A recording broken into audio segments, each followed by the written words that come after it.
captioning for News 12 is brought to you by Kenneth Nugent. From the station that's on your side, this is News 12 at 6 o'clock. Tonight at 6, Augusta's Ironman has been going on all day, and racers are making their way across the finish line. Some are looking to qualify for the World Championship, while others are reaching personal milestones. And the Ironman 70.3 event is wrapping up right about now after hosting a giant three-leg race across Augusta.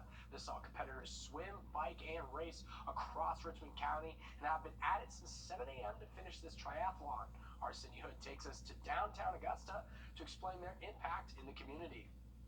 Downtown Augusta transformed today as over 2,000 athletes swam, biked, and hit the pavement, all for the chance to win one of these. Race officials tell me anywhere from 300 to 400 more participants competed this year compared to last.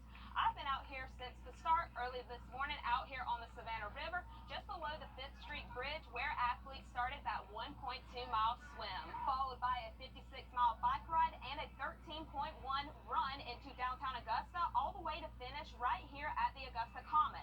The crowds out here have been insane. People from across the country and all over the world came out to cheer on family and friends. It was all smiles and tears of pure joy crossing the finish line, as many say the faces across the finish line were the reason they pushed through today. Oh, it's the world. I mean, that's the reason I do these things. One is to bring the family, go visit another city, and show them that everything is possible. You just got to put your mind into it. The crowd energy is still high as athletes are continuing to cross the finish line right here behind me. And coming up tonight on News 12 at 11 o'clock, we'll hear from more athletes and their families on what this race has meant to them and how they plan to celebrate winning one of these. Reporting in downtown Augusta, Sydney Hood, on your side. On your sideline, sports brought to you by the Hawk Law Group. Yeah, if you go to Google or use Siri and Alexa, your choice, and ask what an Ironman is, chances are the first thing that's going to pop up is that it is considered one of the most difficult one-day sporting events in the world. Hey, makes sense. Athletes had to swim a mile in the Savannah River, then hop on a bike and travel 56 miles from downtown to Hepzibah McBean Road and back, and then run a half marathon through a 2-loop track by the riverfront. And if your math is right, that's 70.3 miles. First to cross the finish line was Boulder, Colorado native Jason West with a finish time of 3 hours, 35 minutes, and 18 seconds. Trevor Foley finished 48 seconds after, and Justin Metzler rounded out the top 3. All of us are so close physically. We all have such similar skills, and if you can use your mind to be a little bit better, it's amazing how far you can push yourself. And you know, we try to be experts at that, trying to push yourself beyond your limits further and further, and yeah, that's the fun in it. On the women's side of things, Grace Alexander made her return to Augusta. The Kennesaw State alum took the lead straight from the swim portion and kept it through the rest of the race. Alexander finished with a time of 4 hours, 12 minutes, and 27 seconds for her first ever first place finish. Crossing the finish line just a minute behind her was Lottie Lucas from Dubai. Sarah Bishop, at 40 years old, a mom of 4, finished 3rd. Pretty much every mile from the start, you're just kind of looking to something 200 meters ahead of you, and you're like, all right, just make it there. And then the next time, you do the same thing just over and over again for about 13 miles. It's incredible. It's not soaked in yet, but I'm sure I'll get even more emotional later, and I'm just thrilled. Big congratulations to all the competitors today. Alrighty, great stuff there. I could only probably swim. Aside from that, the rest of the, 68 miles of that race, yeah. I couldn't be me, but couldn't that's be me amazing. Either. No, definitely impressive, and congratulations to all those top 3 finishers and everybody else who competed as well. Definitely a accomplishment to be proud of. But let's talk weather. We are talking about. Watch 1226 on your side, wherever you go. From the station that's on your side, this is News 12, NBC 26 at 11. The Ironman triathlon is over now, but it's one of the event's competitors and spectators look forward to. Athletes had to swim, bike, and run all around downtown Augusta since this morning. The Ironman triathlon has been held in Augusta for over a decade. It still remains one of the largest 3-legged races in the U.S., Playing host to thousands of athletes from around the world, Cindy Hood caught up with a few of the competitors and their families watching as they crossed the finish line.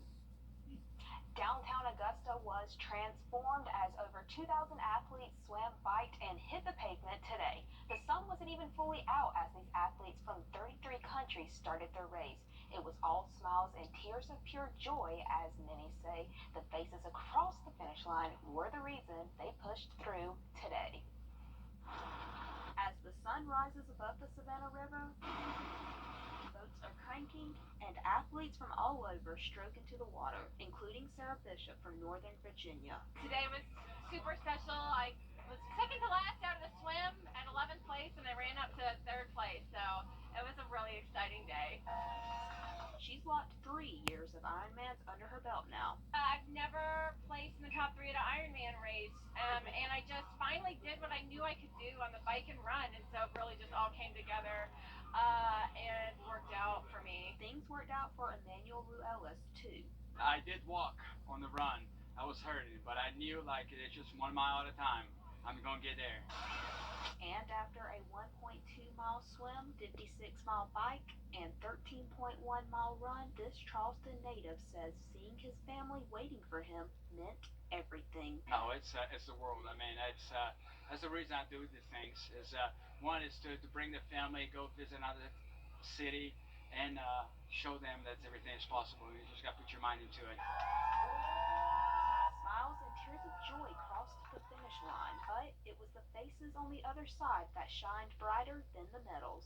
It's just another thing to make us proud, and I mean, just the type of person that he is makes us proud right to begin with, but this puts the icing on the cake. The sweetness of watching their son compete and win the men's division in the Ironman. A treat enjoyed by all. You know, I'm the lucky recipient of these when we get to watch him race at races that are close to home, so it's always, you know, exciting. Race officials told me that anywhere from 300 to 400 participated this year compared to last year, and there are no plans of them moving anytime soon as preparations for next event takes place now. Yeah, the Ironman is considered one of the most difficult one-day sporting events in the world. Hey, makes sense, right? Athletes had to swim a mile in the Savannah River, then hop on a bike and travel 56 miles from downtown to Heffsville McBean Road and back, then run a half marathon through a 2-loop track by the riverfront. And if your math is right, that's 70.3 miles. The first to cross the finish line was Boulder, Colorado native Jason Letch with a finish time of 3 hours, 35 minutes, 18 seconds. Trevor Foley finished 48 seconds after, and Justin Metzler rounded out the top 3. All of us are so close physically. We all have such similar skills, and if you can use your mind to be a little bit better, it's amazing how far you can push yourself. And you know, we try to be experts at that, trying to push yourself beyond your limits further and further, and yeah, that's the fun in it. Women's side of things, Grace Alexander made her return to Augusta. The Kennesaw State alum took the lead straight from the swim portion and kept it through the rest of the race. Alexander finished with a time of 4 hours, 12 minutes, and 27 seconds for her first ever first place finish. Crossing the finish line just a minute behind her was Lottie Lucas from Dubai. Sarah Bishop, at 40 years old, a mom of 4, finished 3rd. Pretty much every mile from the start, you're just kind of looking to something 200 meters ahead of you, and you're like, I just make it there. And then the next time, you do the same thing just over and over again for about 13 miles. It's incredible. It's not soaked in yet, but I'm sure I'll get even more emotional later, and I'm just thrilled. Big congratulations to all the Augusta Ironman competitors today. Well, here's a live look outside Bobby Jones. We had